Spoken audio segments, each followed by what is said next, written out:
Votre émission avec le Casino Barrière de Montreux. Provoquez la chance au Casino Barrière de Montreux. 365 jours par an. casinomontreux.ch. C'est quoi votre truc ? Participer à une expérience unique, la fresque du climat géante. Cet atelier ludique, collaboratif et créatif offre une opportunité de mieux appréhender les défis liés au changement climatique. Vous souhaitez contribuer à la lutte contre le réchauffement climatique, mais vous n'avez pas le temps de devenir expert en la matière. La fresque du climat est là pour vous aider à faire une différence. Cette initiative permet à chacun de comprendre les mécanismes, l'ampleur et la complexité des enjeux climatiques sans pour autant culpabiliser. En favorisant évidemment une compréhension collective et des défis, elle encourage des discussions constructives sur les actions à entreprendre. Évidemment, à la fin des ateliers, les participants repartent unis, motivés et prêts à mettre en œuvre des solutions concrètes à leur échelle. Pour en parler ce matin, je reçois Florent Perrochot. Bonjour. Bonjour. Opération sensibilisation alors avec cette fresque du climat. Exactement. Sensibilisation de masse, puisqu'on espère atteindre 350 participants dimanche. Donc toucher vraiment beaucoup de monde en une seule fois. Et puis aussi, c'est l'occasion, via cet événement, de faire parler un petit peu de la fresque et du sujet. Alors c'est une belle idée, c'est une riche idée. Bravo pour l'idée et pour le concept. Concrètement, ce dimanche, comment ça va se passer ? Alors en fait, c'est une fresque comme d'habitude, sauf qu'il y aura plus d'animateurs, plus de tables et plus de monde. Mais sinon, la fresque, voilà, ça sera comme d'habitude, le même déroulé. Donc on va d'abord avoir le jeu de cartes, comme vous l'avez mentionné. Donc tous les participants à chaque table, donc par table, on a entre 4 et 7 personnes. Ils devront remettre ensemble, repositionner les cartes pour entre elles en fonction de si elles sont une cause ou une conséquence du réchauffement climatique. C'est ça. Donc toute une phase vraiment compréhension. L'animateur reste en retrait, c'est vraiment le groupe qui travaille ensemble et qui essaye via l'intelligence collective de positionner les cartes. L'animateur va seulement les aider, les aiguiller si besoin, si vraiment il y a... Les guider en quelque sorte. C'est ça. Donc voilà, il y a cette première partie de réflexion de groupe. Et puis après, l'animateur va mettre en avant des ordres de grandeur. Pour comprendre un petit peu qu'est-ce qui est vraiment important, qu'est-ce qui pèse vraiment dans le réchauffement climatique. Est-ce que c'est le tri des déchets ? Est-ce que c'est le transport en avion ? Est-ce que c'est ce que j'achète pour mon mobilier, etc. Voilà. Donc vraiment des clés de compréhension. Et puis avec ces deux premières parties, donc compréhension et puis les ordres de grandeur, les participants après sont invités pour la fin, pour la dernière partie qui dure à peu près aussi 1 heure, de réfléchir ensemble à des solutions. Donc c'est pas l'animateur encore une fois qui fait une conférence et puis qui dit ce qu'il faut faire en gros. C'est vraiment chaque participant qui va prendre des actions et puis qui va se poser la question, mais est-ce qu'en fait si je prends cette action-là, est-ce que ça aura de l'impact ? Oui, d'accord. Un vrai projet participatif. Hein. Exactement. Bien sûr, bien compris. Alors ça s'adresse à tout le monde et ça c'est important et j'ai envie de dire presque à tous les âges aussi. Hein. Presque tous les âges, puisque donc on aura un atelier pour les enfants à partir de 10 ans. Donc les parents peuvent venir aussi avec les enfants, on prendra soin d'eux. C'est en fait presque le même jeu, donc c'est exactement le même concept. La seule différence, c'est que le vocabulaire est un petit peu simplifié pour les enfants, et puis aussi un petit peu moins de cartes pour leur permettre aussi de passer le temps de bien comprendre. Aujourd'hui, en matière de climat, il y a encore énormément à faire. Hein. Les petits pas, les petites choses sont importantes. Et l'idée de cette fresque du climat, c'est justement de sensibiliser encore plus et de dire que le combat, si je puis dire, entre parenthèses, n'est pas terminé. Hein. Exactement. Alors, effectivement, c'est l'occasion d'agir chacun à notre échelle. Donc pour les gestes individuels, comme vous venez de le dire. Et puis aussi peut-être réfléchir à dépasser ces gestes individuels qui malheureusement ne suffisent pas, pour après essayer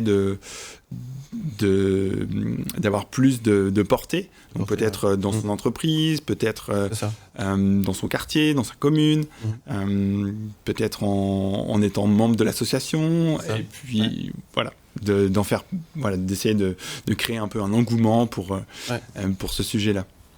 Je parlais de sensibilisation, mais c'est plus une grande réflexion que vous proposez finalement. C'est ça ? Oui,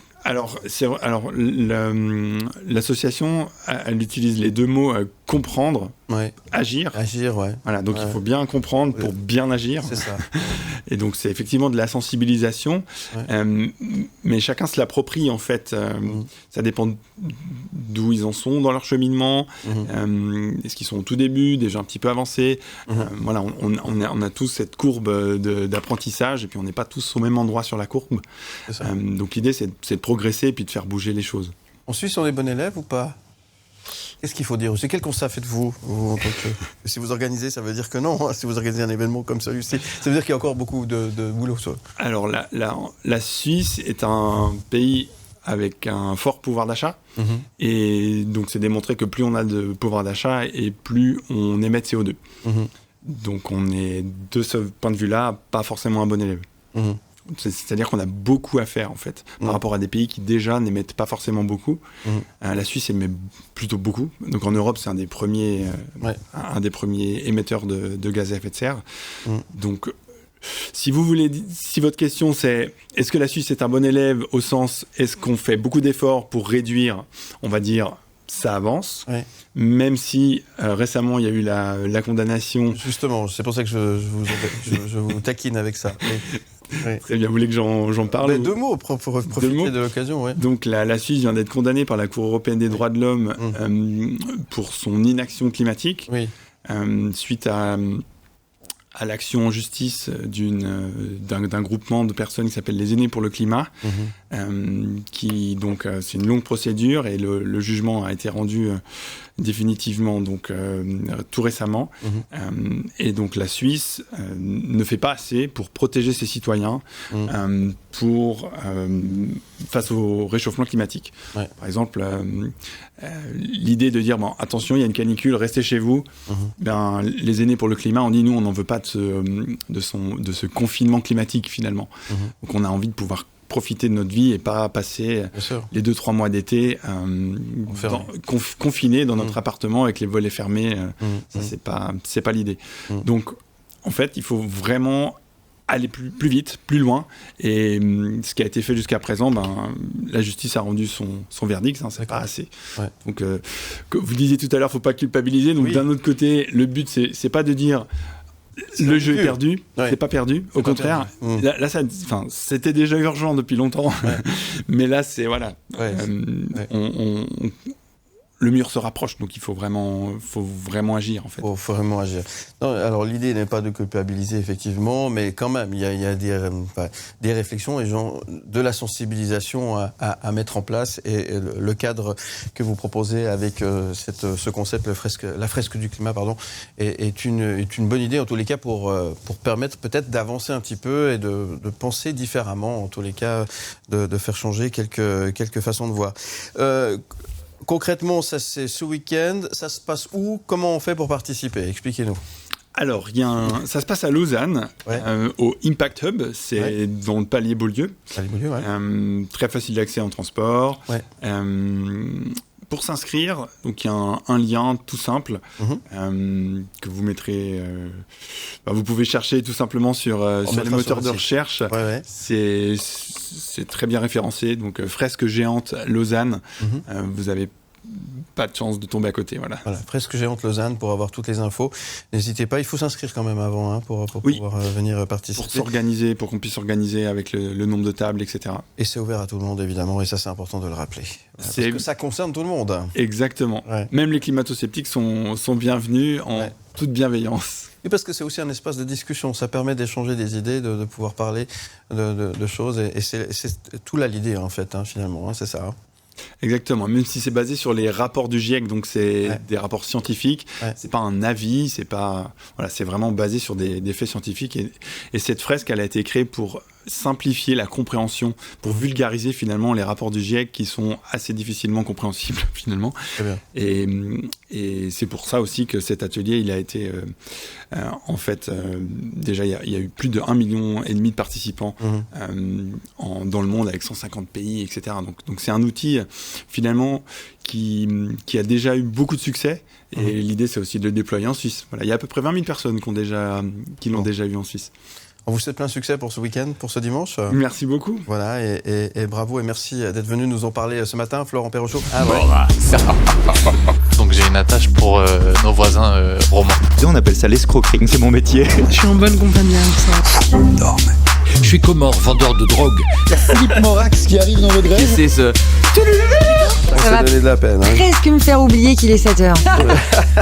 L'invité du matin.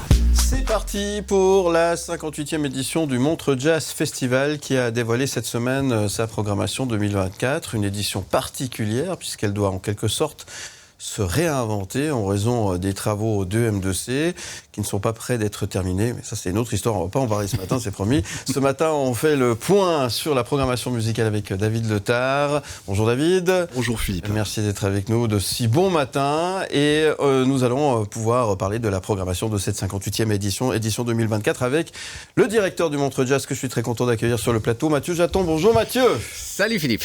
Comment ça va? Mais ça va super. Il a le sourire, quand il est comme ça, le sourire, c'est qu'il est content et ça fait plaisir.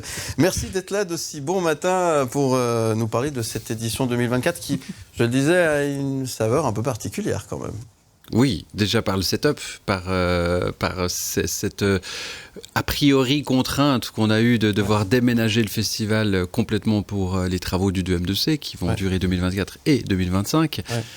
Donc de réinventer complètement le festival de A à Z, mais toujours en y laissant ces marqueurs très forts de l'ADN du festival dans cette ville de Montreux, de ce parti pris de dire on reste à Montreux, on reste dans une capacité similaire et on va proposer un festival totalement différent mais finalement très similaire aux années précédentes avec des lieux à découvrir qui seront magiques, comme la scène du lac, comme le casino et toutes les scènes gratuites.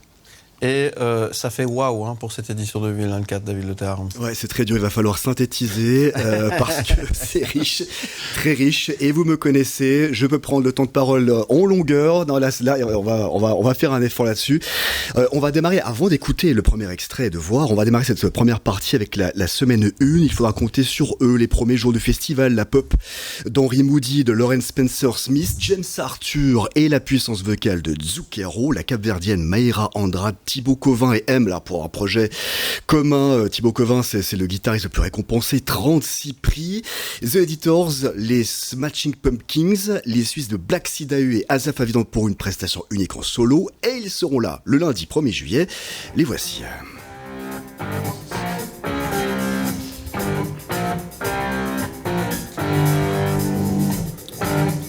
Bon, ça, c'est l'hymne de Montreux. Oui, carrément. Mais oui, mais en même temps, quand vous avez la scène du lac, et vous dites, mais est-ce que vraiment on peut faire un festival sans Deep Purple? Non. Non. Et là, vous avez en plus ce clip qui est absolument génial, qui vient de sortir. On voit même Claude, en fait, qui a été fait, on le voit éteindre le feu du casino. Donc évidemment, c'est l'hymne de Montreux, Smoke on the Water.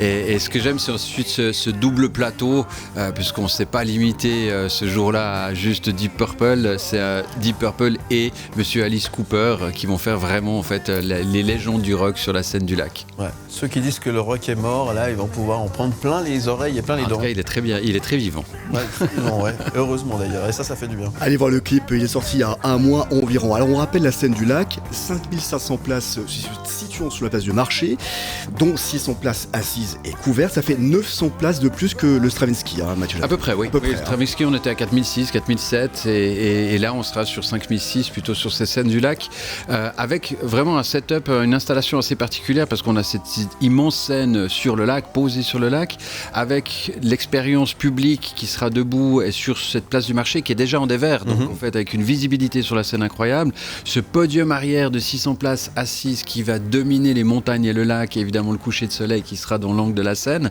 et puis sur les côtés 2 podiums qui offrent encore une autre expérience au public, des podiums latéraux, un qui est très proche de la scène, surélevé, et l'autre qui est encore surélevé sur la place du marché, marché. Donc on a voulu amener une scène en fait avec une configuration un tout petit peu différente et des expériences de scène pour le public totalement différentes les unes des autres. Qu'est-ce que vous allez faire de Freddie Mercury alors? Parce qu'il est en plein milieu. Ah mais c'était une grande question, c'est qu'au départ la statue de Freddie Mercury, on avait envie de l'intégrer dans la scène. Et finalement on s'est rendu compte aussi avec le Freddie Mercury Estate en fait qui s'occupe de ces statues, propriétaire de ces statues, qu'il y a beaucoup de touristes qui viennent en fait pendant la période et à cause des soundchecks, des concerts, en fait ces touristes ont été privés de la statue de Freddie Mercury. Donc en accord avec tout le monde, on va déplacer la statue de Freddie Mercury un tout petit peu plus loin pour que tout le monde puisse en profiter, mais il sera là, il guettera sur la scène. Deep Purple et Alice Cooper le 8 juillet donc sur la scène du lac, ils seront présents au Montreux Jazz 2024, le R&B britannique de Malia et le batteur Youssef Days pour le Youssef Days Experience, les deux pieds du rock PJ Harvey The National et puis celle qui rejoindra le panthéon enfin des grandes divas ayant joué au Montreux Jazz Festival, Madame Dionne Warwick.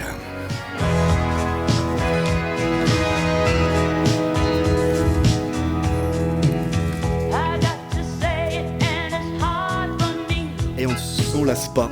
C'est un événement. Elle est la deuxième chanteuse ayant classé le plus de titres dans le Billboard Hot 100 au XXe siècle. Juste derrière, c'était Aretha Franklin, c'est ça? Aretha Franklin en premier, Dionne Warwick en deuxième, et même Aretha Franklin s'est approprié aussi un titre de Dionne Warwick. Et paradoxalement, ça paraît un peu bizarre en fait qu'elle n'est jamais venue au Montreux Jazz Festival, alors que toutes les grandes divas, Aretha Franklin, Nina Simone, sont venues. Et Dionne Warwick nous fait cet immense honneur, et en plus de venir au Casino dans cette salle de 1300 places. Donc imaginez-vous l'événement que ça va représenter pour tous les fans de cette grande dame.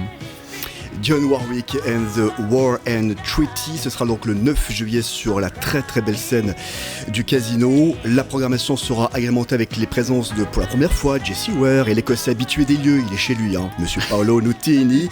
La dernière révélation, Victor de la musique, Yamé et le phénomène Tila. Yamé, Mathieu Jaton qui figure dans le MJF, les Spotlight, dans les 20 artistes à avoir le regard dessus. Tila aussi. Et Tila aussi. C'est-à-dire que le programme Spotlight, il se déroule en 3 événements. À la fin de l'année, on annonce en fait les 20 artistes à écouter absolument. On en retrouve beaucoup. On retrouve Victor Ray, Yamé, Tila, etc. Et puis Yamé a donné un concert majestueux au Villars Palace dans le cadre des Spotlight Live cette fois cet hiver. Et de les avoir les deux ensemble, Tila qui est cette petite pépite sud-africaine. C'est vraiment une très très très belle soirée. La suite avec des mythes de l'électro, la base. Je vous parle d'un temps que les moins de 20 ans ne peuvent pas connaître. Quoique, Kraftwerk sera un C'est un remix, c'est quoi?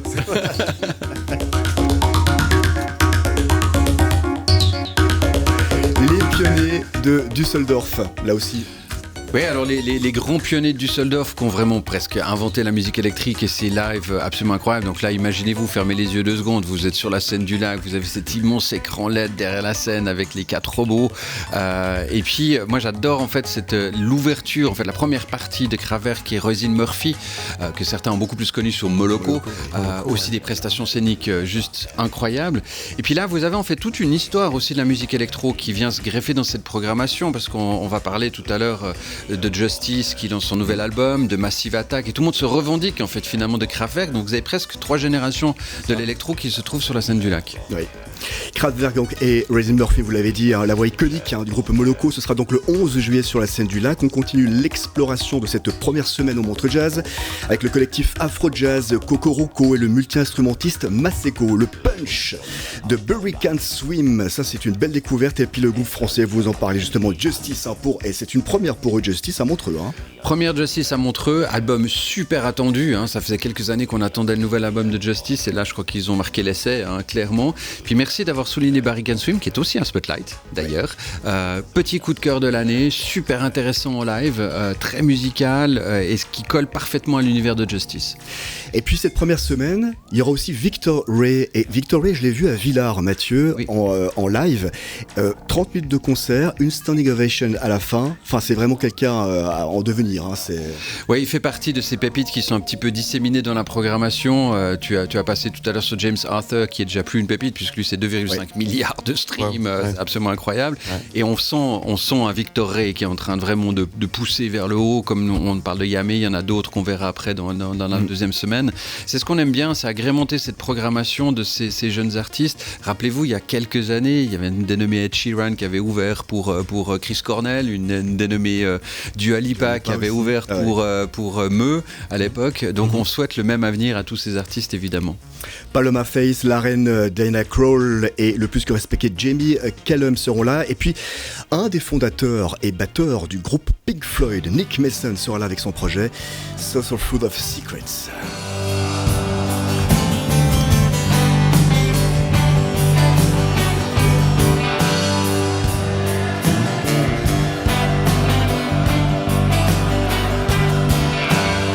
Contexte, Mathieu Jaton, il y a plus de 50 ans, Claude Nobs faisait jouer Pink Floyd sur la scène du Casino. Dans le cadre du Montreux Super Pop, c'était le 21 novembre 1970. Exactement, 21 1970, et en plus c'était une collaboration avec le Septembre Musical, avec une approche aussi classique, c'était ses premiers concerts un peu rock, classique, etc.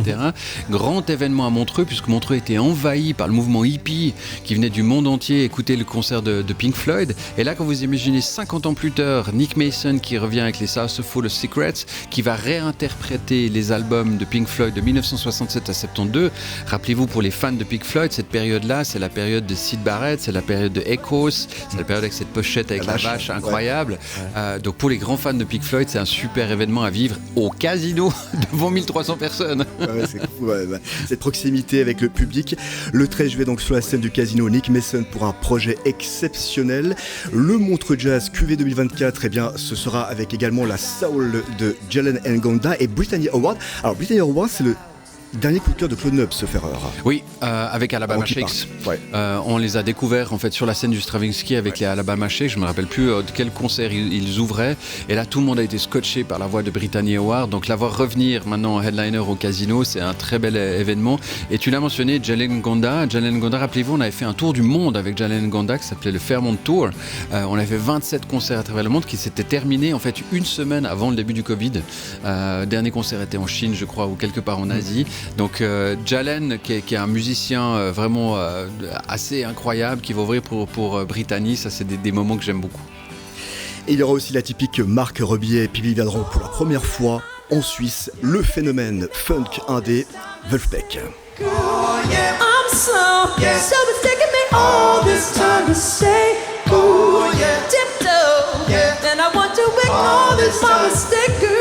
Et là aussi, je vous invite à voir dans son intégralité ces vidéos. Là, on est au Madison Square Garden.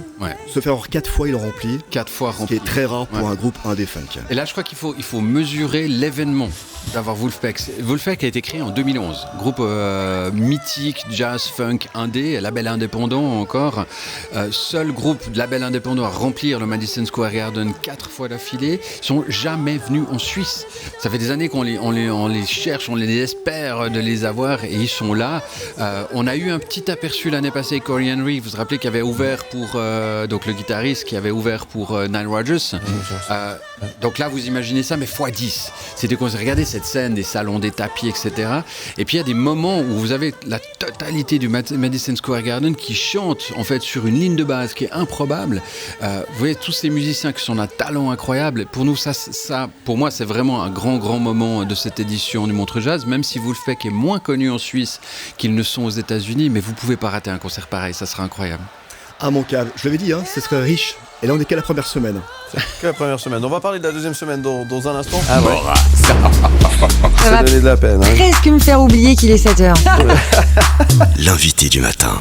On parle de la 58e édition du Montreux Jazz Festival qui a enfin, on était très impatients de dévoiler sa programmation. Nous recevons ce matin sur le plateau Mathieu Jaton. Merci d'être avec nous ce matin pour parler musique. Avec plaisir. Et ça, c'est toujours un vrai plaisir, David Letard. Et on a parlé de la première semaine il y a quelques instants.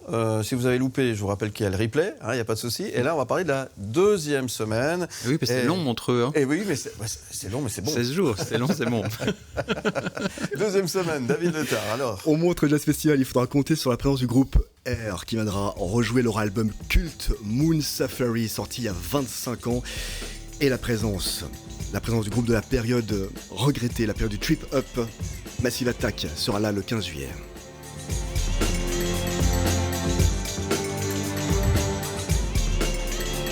dire énorme. Énorme. Ah non, mais c'est énorme. Ah bon, moi là, c'est mon kiff. Hein. C'est aussi ma génération, c'est mon adolescence. Air, Moon Safari, Massive Attack, les deux ensemble sur le même plateau.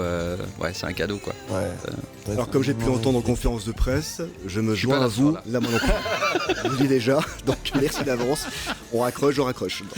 Air Massive Attack à Montreux. Voilà. Mathieu, il n'y a pas forcément des premières. C'est ce que j'ai pu constater. Il n'y a pas forcément des premières et deuxièmes parties. Ouais. C'est des assemblages, oui. Comme le vin, oui. C'est des collaborations. Une co-soirée. C'est un plateau, c'est un co-plateau. C'est vraiment des co-plateaux, c'est ce qu'on aime le plus à Montreux aujourd'hui. Je trouve que c'est très représentatif de notre ADN, c'est d'aller chercher des univers qui sont parfois complètement similaires, parfois un tout petit peu différents, parfois des racines qui sont similaires, mais une interprétation musicale où on casse les barrières, mais surtout on essaie de livrer quelque chose qui pour nous fait complètement sens musicalement. Et on parle de Air, Massive Attack bien sûr, mais il y en a beaucoup d'autres. Lundi 15 juillet, donc sur la scène du Lac, Air et Massive Attack, ils seront également présents au Montreux Jazz, la rappeuse et poétesse No Name et le projet d'André 3000 à la flûte qui tourne pour la première fois en tant qu'instrumentiste. Alors André 3000, c'est la moitié du groupe Outcast. Et là, Mathieu Jaton, c'est le premier disque instrumental à atteindre le top 200 aux États-Unis. C'est complètement hallucinant et c'est là qu'on voit aussi la qualité du bonhomme. Hein. André 3000, donc leader d'Outcast, et là qui part complètement dans la tangente, hein, qui fait un projet assez barré avec la flûte. Et il faut vraiment se plonger dans l'album. Moi, j'invite vraiment tous les fans d'André 3000 à se poser, mettre un casque, écouter avec un super son. Il vous amène dans un voyage. C'est pas spécialement le plus accessible, mais c'est génialissime. Et de voir ça au Casino, ça va être un moment de dingue. Et vous l'avez cité, No Name aussi, cette jeune artiste que j'adore, avec un flow en fait musical qui est magnifique. Lerking Poe et la légende Lenny Kravitz sera également là, Amare et Thames pour de l'afro. Alors Thames, lui, il vient cartonner à Coachella aussi. Hein. Oui, super prestation à Coachella. Donc ça montre, hein, il y a plusieurs là sur ce week-end. On va parler de Jungle, on va parler de Thames, qui sont des artistes qui sont un peu nichés dans cette programmation et qui ont fait une prestation magique à Coachella. Le colosse à la voix soul, Rag'n'Bone Man, il sera ça, c'est du Mathieu Jaton tout craché, hein, Rag'n'Bone Man. Hein.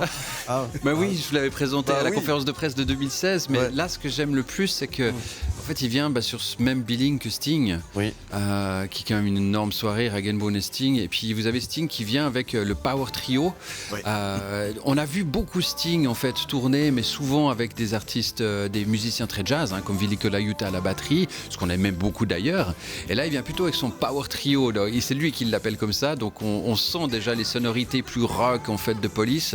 Et ça, sur la scène du Lac, ça va être magique. Ça va être énorme. Ça sera justement le mercredi 17 juillet. Cette fois qu'il était déjà venu justement Sting à Montreux. Donc le 17 juillet, la suite de la programmation avec la Sun Rap, avec Tiff, Dizzy, essentiellement La Peste, Santa d'Iphone et la lauréate du dernier concours de l'Eurovision, la Suédoise Lauryn, 2 victoires quand même. Et puis la soirée de l'annulation, mais on les pardonne, avec 2 retours et pas des moindres, celui de Janelle Monáe et The Ray.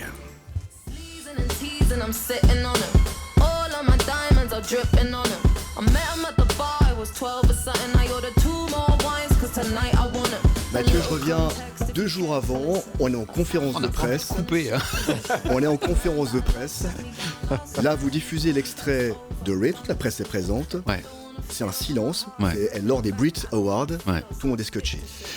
Ouais, et tu vois, j'ai encore les frissons quand tu m'en parles, parce que pour moi, c'est ce type d'artiste qu'on aime tellement, parce qu'on sent dans l'extrait des Brit Awards, allez voir cette vidéo qu'elle a fait aux Brit, où là, elle a déjà gagné 6 Brit Awards sur la même année, donc elle a battu tous les records, elle a battu Adele, elle a battu Amy Winehouse, elle lance une prestation, vous imaginez la pression d'une artiste comme ça, elle commence avec le jazz, elle passe dans le groove, elle va dans le hip-hop, elle revient avec des vocalises hallucinantes, une prestation vocale de dingue, et on sent surtout cette générosité, cette envie et cette passion de cet artiste. Donc la voir sur la scène du Lac, pour moi elle va faire partie des très très grandes qu'il va falloir suivre les années prochaines. Je lui souhaite des carrières aussi hallucinantes que Dua Lipa ou comme ça, mais écoutez cette chanson, la manière dont elle est construite, et quand on voit la prestation des Brit Awards, je m'excuse, je m'étale un tout petit peu sur elle, on a presque une sensation aussi de Bohemian Rhapsody de Queen, en fait ces morceaux qui partent un peu dans tout, il y a même du lyrique, il y a des choses comme ça.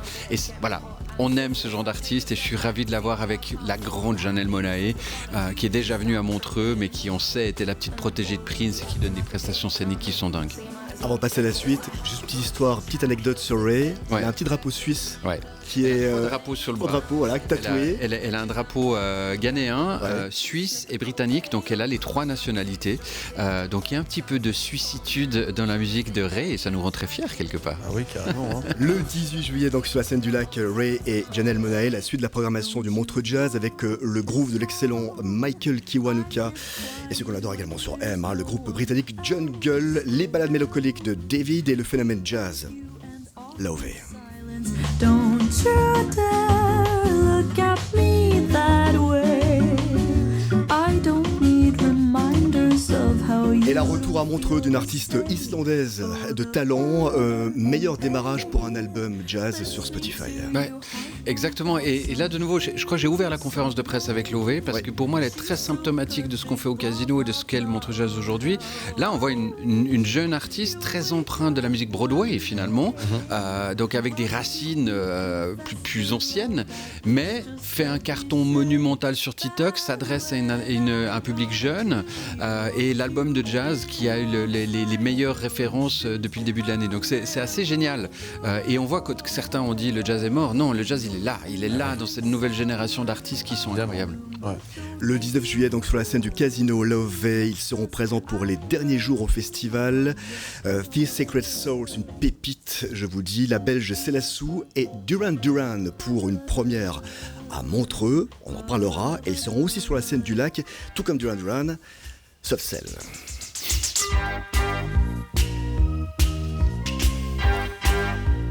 On est 100% compatible avec M le Média. Est-ce que les programmateurs écoutent M le Média en cachette? Parce que non, c'est M le Média qui s'inspire du Montreux Jazz. Mais alors, absolument pas. Non, ça veut dire qu'on est fait pour travailler ensemble. Tout à fait. Mais là, je rebondis juste, et tu l'as dit, une pépite qui est The Sacred Soul. Rappelez-vous, l'année passée, on présentait Ski Brothers, qui aussi n'était pas trop connu, et tout d'un coup un carton plein. Rappelez-vous les Black Puma aussi, qui ont émergé en 2020. On est dans cette même veine, ces voix super soul. Ça, c'est un concert, je me réjouis beaucoup. En plus, avec Célassou, qui vient avec son nouvel album, que je trouve vraiment excellent.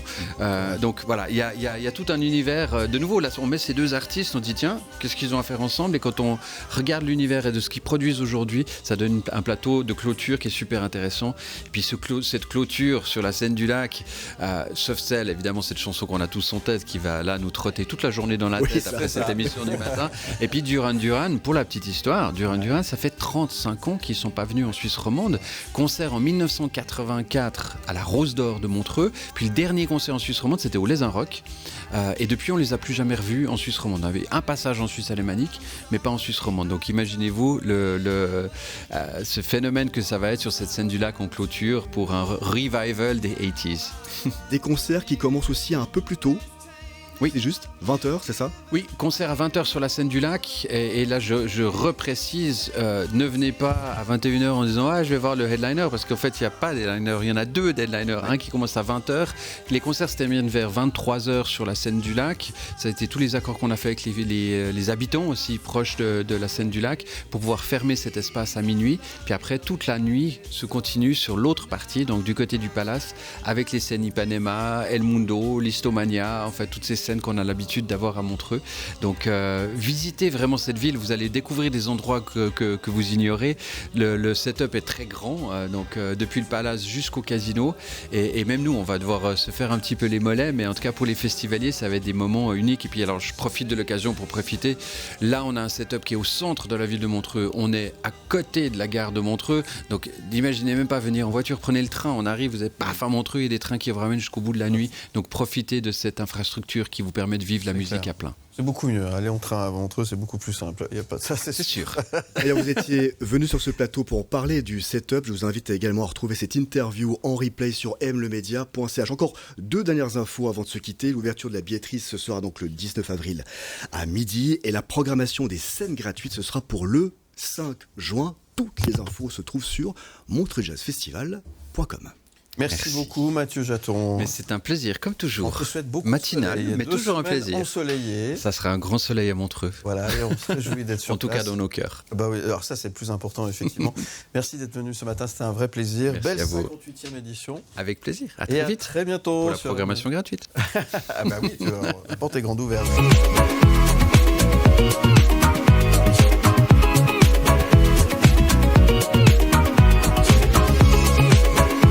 Aime le média. Les anecdotes de Knut.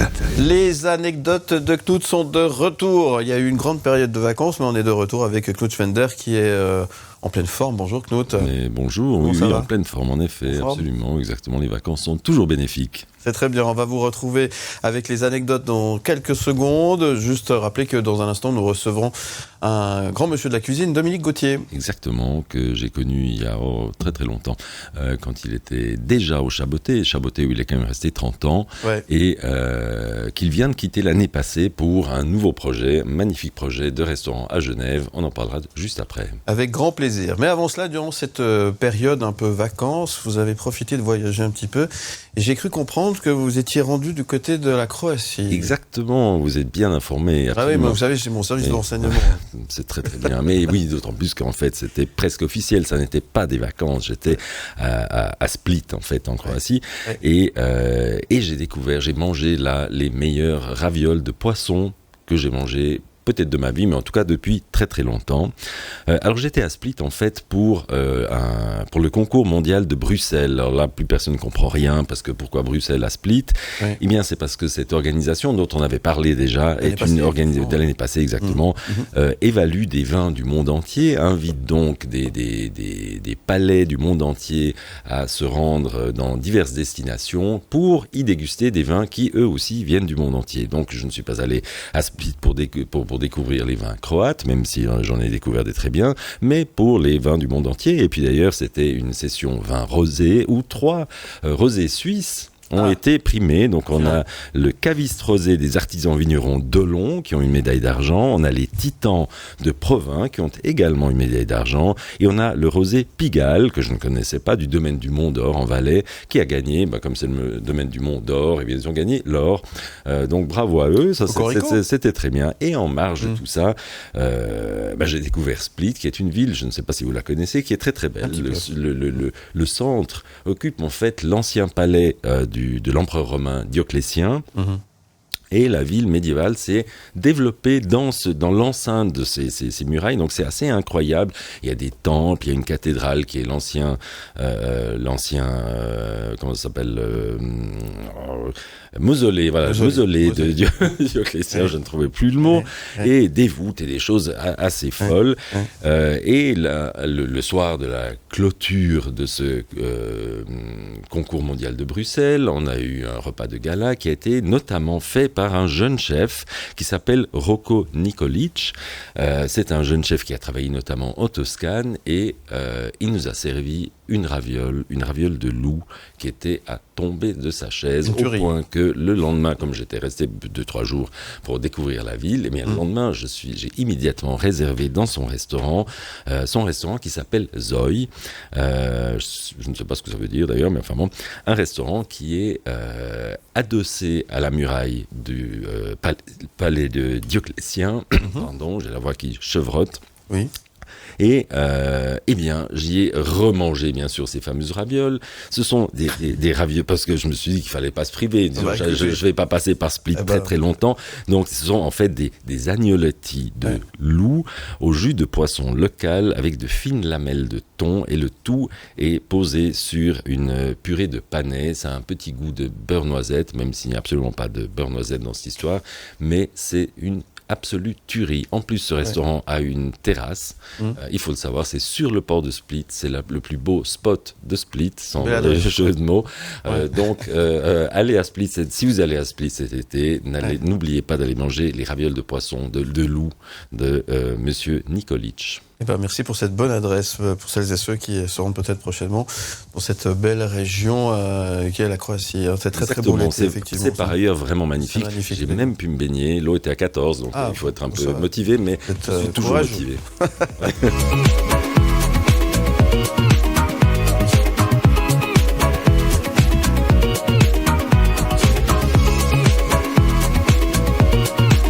Média, la table de Knut. Et ce matin, à la table de Knut, nous avons le plaisir d'accueillir un invité prestigieux. Il est l'ancien chef du Chaboté et directeur culinaire du Beau Rivage à Genève. Après 3 décennies de carrière, il a été honoré par le Mérite culinaire suisse pour son dévouement envers la gastronomie de qualité et les produits locaux. Sa cuisine privilégie les produits de saison et témoigne de son attachement aux traditions suisses et à ses origines iséroises. Bonjour Dominique Gauthier. Bonjour. Bienvenue à la table de Knut. Bienvenue sur M le Média. Merci d'être avec nous ce matin. Et Knut, vous allez de nouveau nous faire voyager avec ce monde des saveurs que vous connaissez tellement bien. Et puis c'est vrai que, on a presque l'impression en tout cas de ne pas voyager dans le temps avec vous, Dominique Gauthier, parce que ceux qui nous voient à la télévision se disent que voilà, Dominique Gauthier, vous avez 56 ans, 57 maintenant, exactement, voilà, la dernière fois que c'était exactement. Et puis je me dis toujours, je pense que Dominique Gauthier a la recette de l'éternelle jeunesse, parce que j'ai l'impression que vous n'avez pas changé depuis la première fois que j'ai mangé chez vous, c'était en 2008 en ce qui me concerne. Et puis alors là, je m'étais effectivement attablé au Chaboté, et c'était une année avant que le Gaumillot vous décerne le prix de cuisinier de l'année. Je suis tombé sous le charme de la cuisine qui mêle habilement la grande tradition, la touche de Méditerranée et cette vision toujours contemporaine. C'est quelque chose qui vous a toujours accompagné, ça.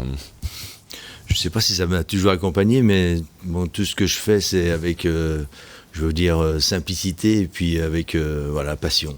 Oui, et bien ça se ressent dans les assiettes. Et puis, alors justement, on l'a dit, au Chaboté, vous y êtes resté 30 ans, hein, c'est ça ? 32 ans. 32 ans même, exactement. Oui.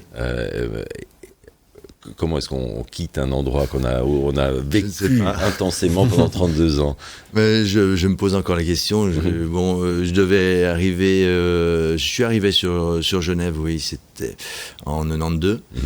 Et j'avais pour l'habitude de faire des tables, bien sûr, pour apprendre mon métier. Et je restais 2 ans, 3 ans dans chaque maison. Vous êtes allé où, par exemple, d'ailleurs, avant de venir à Genève, justement? Avant, chez Joe Rostand, à Antibes, Jacques Chibois, à Cannes, Fernand Point, à Vienne, Georges Blanc, à Bonnard. Que des petites maisons modestes. Que des petites maisons qui m'ont appris ma passion, quoi, finalement. Oui. Et je devais pas rester à Genève, parce que c'était aussi un passage comme un autre. C'était un passage comme un autre, et finalement, j'ai fait long passage. ma grande vie, quoi. D'ailleurs, à Genève, vous y êtes toujours, hein. Il faut quand même dire, on a l'impression de parler au passé. Je suis maintenant un petit Genevois, quoi. Voilà, exactement. Et puis, c'est un nouveau projet, un nouveau restaurant qui a été ouvert, qui s'appelle JP Journe. Oui. Alors, pour la plupart des gens, c'est un peu mystérieux. Le FP restaurant FP, pardon. FP Journe. FP Journe. Pour la plupart des gens, c'est un peu mystérieux. Qu'est-ce que ça veut dire ? À quoi est-ce que ça correspond, ce nom ? Alors ce nom FP Journe, c'est François-Paul Journe, qui est donc créateur, artiste dans la haute horlogerie, et donc qui avait cet endroit. C'est un vieux restaurant. C'était une institution et Bavaria, je crois, en 1900, je sais plus combien maintenant. Après l'Entrecôte, et puis après la Marjolaine, et puis maintenant qui est FP Journe, le restaurant. Exactement. Voilà. Et alors il faut quand même parler un petit peu de cet endroit qui a un caractère très particulier, comme c'est un restaurant historique. Tout à fait. Il y a des boiseries classées, exactement. Donc il y a des beaux lambris contre les murs. Tout à fait. C'est un endroit qui vit, qui a une atmosphère. Il y en a peu en Suisse, puisque la Suisse, en pays riche, a souvent eu tendance à faire, à changer les décors un peu trop vite. Et puis on s'aperçoit qu'il y a quand même une vraie transmission d'émotions. Il y a une âme dans ce restaurant. C'est un restaurant qui a été ouvert en 1912. Voilà. Et puis après, par la suite, mais bien sûr, tous les décors ont grandi, et puis ce décor-là, maintenant, est resté. Exactement, il est classé et il est vraiment agréable, il est beau. En même temps, c'est comme dans la cuisine, il y a une touche de modernité, l'éclairage a été revu, et en même temps, il y a aussi le lien avec l'horlogerie, puisque contre les murs, il y a des panneaux avec des dessins de mouvements qui sont magnifiques d'ailleurs. Donc c'est assez beau à Genève, ville quand même assez liée à l'horlogerie dans l'esprit de la plupart des gens, d'avoir ce décor-là. Et il y a aussi une très ancienne horloge. Oui, tout à fait. Et je me souviens plus exactement de ce que que c'est comme... C'est une des premières horloges. Alors, je veux pas faire de bêtises, voilà, mais c'est une des premières horloges qui a été, je sais plus, mais je crois que c'était 1700. Oui, il me semble que 1780. Je veux pas vous dire de bêtises sur la date, mais bon, c'est quand même quelque chose. C'est un monument qui est dans le qui restaurant. a été exactement, qui vient d'être mise là, bien sûr. Voilà, monsieur Journe est allé la récupérer, bien sûr, a déniché ce trésor. Eh bien, écoutez, il est champion pour dénicher des trésors, puisqu'il y a une horloge, et puis il a choisi un excellent chef aussi pour animer la cuisine de ce restaurant JP Journe. Je pense qu'on va parler de cette cuisine. Oui, dans un instant, effectivement. En parlant avec Knud, j'ai entendu dire que votre cuisine, c'était aussi de la haute horlogerie. Hein. C'est aussi précis. Hein, je ne sais pas si on peut la comparer à la haute horlogerie, parce que moi, quand j'ai rencontré François-Paul Journe, la haute horlogerie, je connaissais l'horlogerie. Ouais. Mais la haute horlogerie, c'est totalement différent et c'est totalement très complexe. Mais c'est un peu comme la gastronomie et la haute gastronomie. Je vous classe dans la deuxième catégorie. C'est très gentil, merci.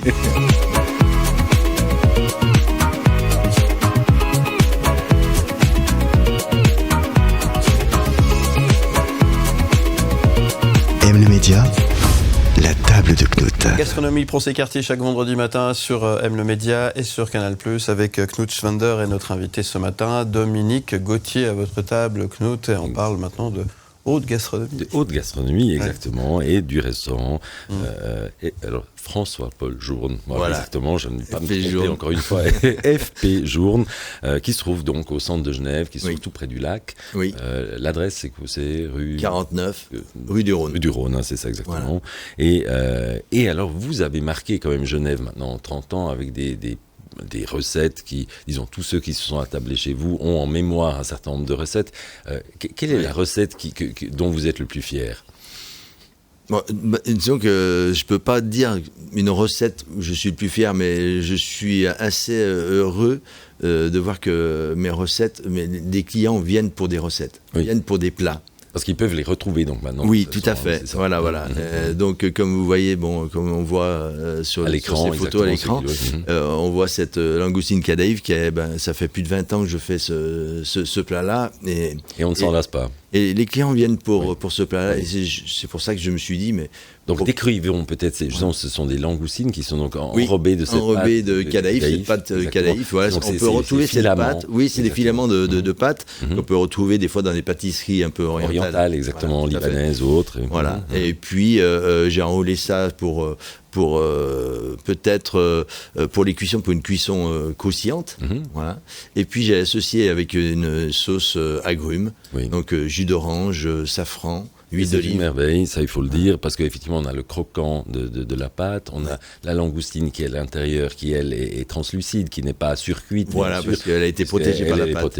Voilà. Et ça donne quelque chose d'absolument fantastique avec évidemment les agrumes qui sont toujours un ingrédient merveilleux pour relever un plat. Oui. Donc ça c'est une chose. Ensuite il y avait aussi les grenouilles en tempura. Oui, tout à fait. Et toutes ces recettes, une grenouille en tempura, parce que j'avais fait pas mal de voyages en Asie. Et cette tempura croustillante également, ce croustillant avec des épinards. Et c'est vrai que ça va pas de soi parce que la tempura, donc c'est une friture. Hein, oui, tout à fait. C'est une pâte qui est faite comment en fait c'est juste une farine à tempura avec de l'eau gazeuse et un peu de sel. D'accord. Voilà, et vous mélangez et vous trempez votre aliment dedans. Et le résultat est magnifique. Ouais. Le tout est évidemment toujours dans la cuisson après, puisque la tempura, là où elle est merveilleuse, c'est quand elle est aérienne. Voilà. Chez vous, elle l'est toujours. Donc c'est une autre bonne raison de venir chez vous. Ouais. Vous m'aviez parlé aussi d'un bonbon à la truffe qui, m'aviez-vous dit, que vous avez préparé sur tous les continents. Alors, tout à fait. Comment est-ce que vous faites pour aller sur tous les continents?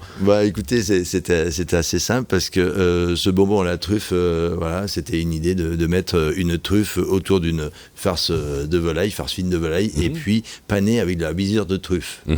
Donc je la cuis au vapeur.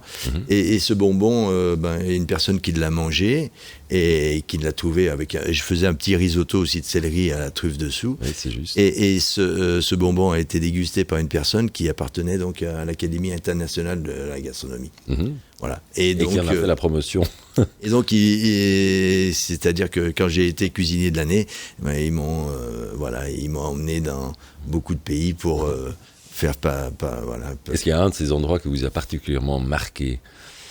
Un endroit qui m'a marqué, oui. Alors bon, mis à part la Thaïlande qui est fabuleuse pour tous ses produits, un endroit qui m'a marqué, c'était New York, parce que quand je suis allé à New York pour faire ce bonbon à la truffe, j'ai dû emmener les bonbons dans des boîtes de truffes, mais mes truffes étaient crues. Et donc mon producteur m'a mis mes truffes crues dans des boîtes, parce que on peut pas apporter des produits frais. Bien sûr. Aux États-Unis. Et voilà. Et vous les avez importés illégalement. Un peu, dans mon sac. C'était dans mon sac. Vous étiez un peu tendu, parce que je sais que les douanes à New York ne sont pas toujours très accommodantes. Ce qui m'a choqué, non. Ce qui m'a ébloui à New York, c'est qu'il y a une innombrable de restaurants de toute nationalité. C'est fabuleux. Et puis, après moi, j'ai encore un après que je n'oublierai jamais. Ce sont vos olives confites. C'est très bon, vous serviez ça avec du foie gras poêlé. Voilà. Et toutes une merveille. Et toutes ces recettes, c'est venu avec un couac. C'est-à-dire que la langoustine calife, la sauce, c'était une sauce ratée que j'ai après mixée, et maintenant c'est devenu une sauce fabuleuse. Oui, exactement. Que j'aime beaucoup, je ne veux pas dire fabuleuse, c'est pas à moi de le dire. Non, mais les autres le disent. Mais les olives confites, c'est une casserole que j'ai oubliée sur le fourneau, et je suis allé le lendemain, j'ai vu ma casserole, j'ai goûté, c'était réussi. Donc vous voyez. Oui, et c'est vrai que c'est une gourmandise absolue. Mais souvent, il y a beaucoup de recettes en fait qui sont nées comme ça, d'accidents. D'accidents, tout à fait. Et alors, tant mieux, ça, ce sont quand même des accidents. On ne peut que souhaiter ce type d'accident. Le hasard fait bien les choses, des fois. Tout à fait. Voilà, ça peut aider, effectivement.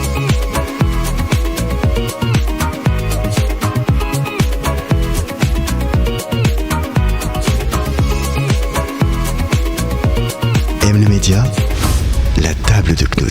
Et oui, on vous ouvre l'appétit chaque vendredi matin entre 8h et 9h avec la table de Knut. Et ce matin, nous avons le plaisir, l'honneur et l'avantage d'avoir Dominique Gauthier à la table. Merci d'être avec nous. Passez un bon moment. Plaisir. Ah oui, parfait. Merci d'être là. 2 mots encore sur la cuisine de notre invité avant de passer à la rafale de questions, mon cher. Absolument, oui. Alors peut-être la cuisine actuelle. Qu'est-ce qu'on trouve à la carte maintenant de votre restaurant? Alors actuellement, bien sûr, on est au printemps. Si la météo veut pas nous le dire en ce moment. Oui, effectivement, c'est un peu variable, bien sûr, les jours. Voilà. Mais disons qu'on a des asperges, bien sûr. C'est le moment des asperges. Que vous préparez d'une manière particulière?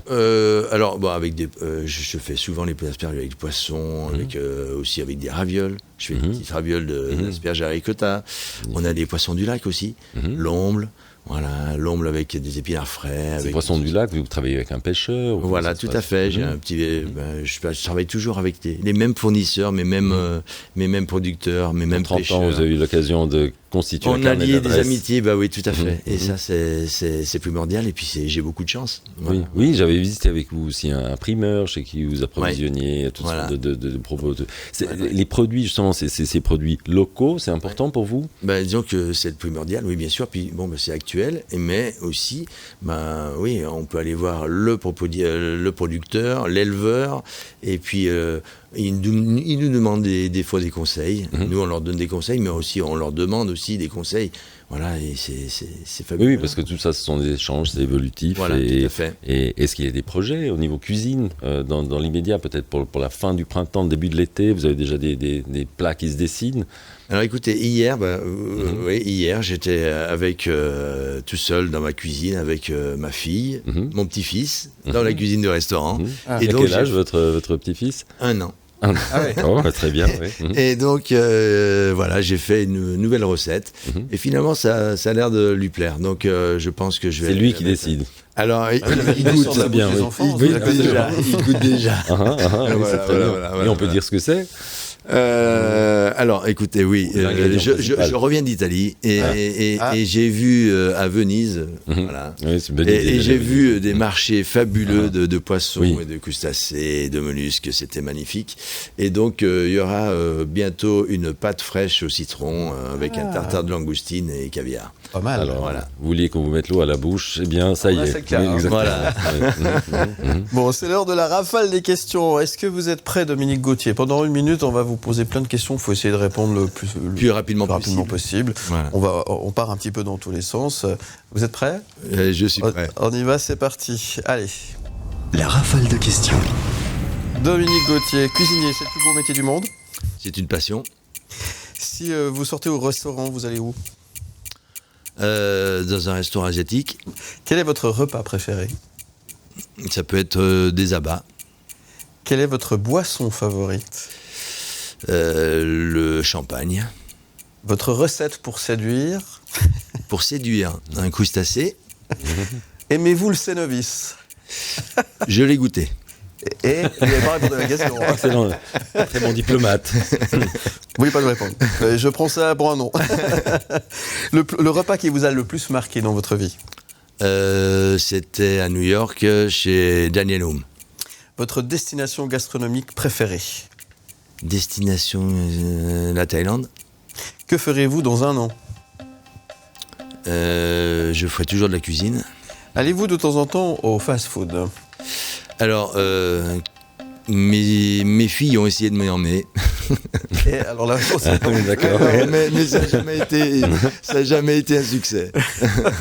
Et vous avez choisi une musique, oui. James Blunt, Goodbye My Lover. Pourquoi cette chanson ? Qu'est-ce qu'elle évoque pour vous ? Qu'est-ce qu'elle signifie et pourquoi cette chanson ? Alors voilà, c'est ce chanteur déjà. J'aime beaucoup la personnalité et puis ses mélodies. Je parle pas anglais, mais ses textes, on me les a expliqués.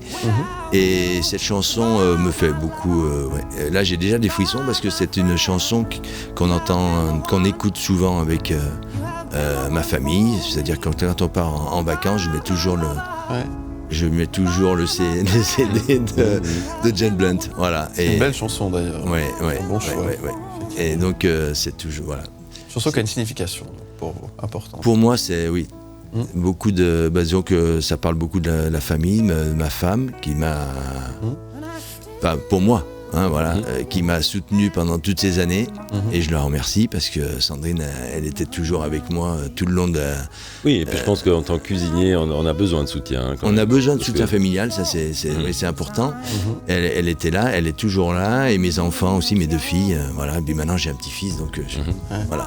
Merci de nous avoir fait partager avec nous ce matin. C'était un plaisir, merci de m'avoir invité. Qu'est-ce qu'on peut vous souhaiter, Dominique Gauthier ? Écoutez,